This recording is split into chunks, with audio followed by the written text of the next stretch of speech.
Hey everybody, Tom Olson here, and we are at the Good Success Mastermind in Dallas, Texas, and I'm here with Paul. Hey Paul, how you doing? Good.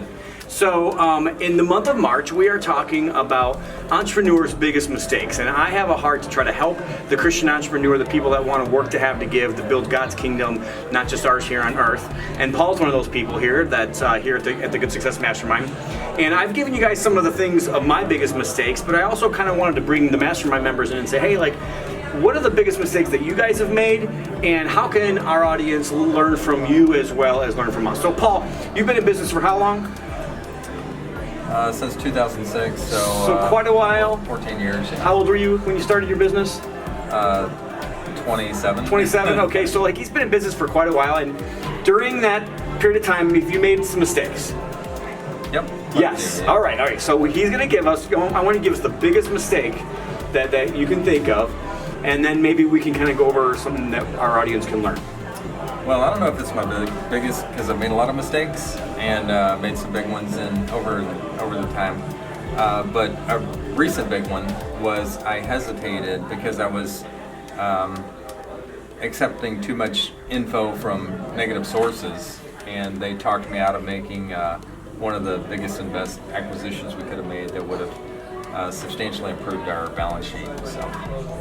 So you hesitated. I can give you more details if you want. So you hesitated. I'm trying to figure out how can they learn from this. So it was hesitation, but it was because hesitation was because of bad feedback or bad research that you were getting, or like what's there to learn? Like, don't accept bad information, or maybe you need to research faster, or like what could you have done differently?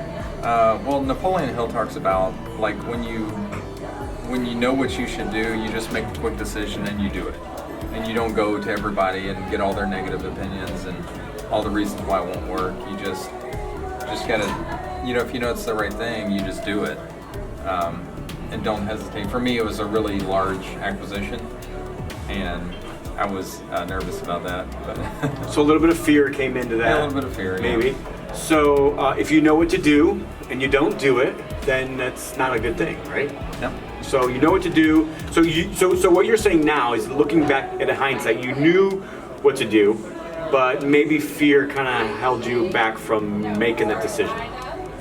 Yeah, it was fear holding me back. Yeah. And then, so what should you have done? Just made it? Just said, hey, maybe this is a little bit too big for me. Maybe it's a little out of my comfort zone, but I just need to make it happen. So, I should have just done it. So get out of your comfort zone. A huge opportunity. Awesome. Yeah. So that's a pretty big thing. Like, and I think a lot of times sometimes, at least entrepreneurs that I know, kind of have the opposite problem. They jump in and they don't even do any research.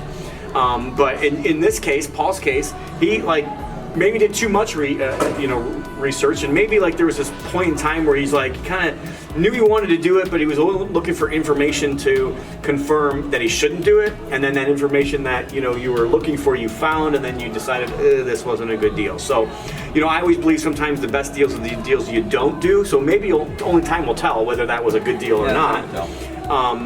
But at the end of the day, so you've been here at this mastermind for the last 3 days, and while I got you here, is there anything that you can tell us that you learned from this mastermind or any other mastermind that you've been a part of, and maybe encourage people that if they're thinking about a mastermind to maybe go check it out? Well, I think anytime you get together with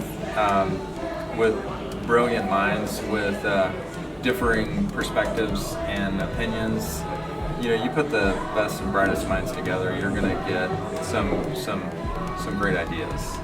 And especially when you have people with different backgrounds, each one has a different perspective based on previous business and life experiences. And sometimes they will think of a solution that I would have never thought of on my own.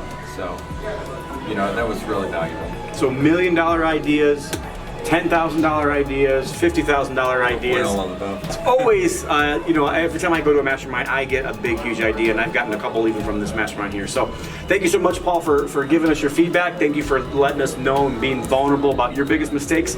If you are interested in a mastermind and you want to work with people that really care, that have charity as a core value, stewardship, community, growth, but also want to work to have to give and want to encourage you to do the same, then I just encourage you to check out the Good Success Mastermind at www.goodsuccess.com/mastermind, and we hope to see you at the very next mastermind. Maybe you can network with some amazing people like Paul. That's going to do it for today. Just remember to be a conduit, not a bucket. Work to have to give.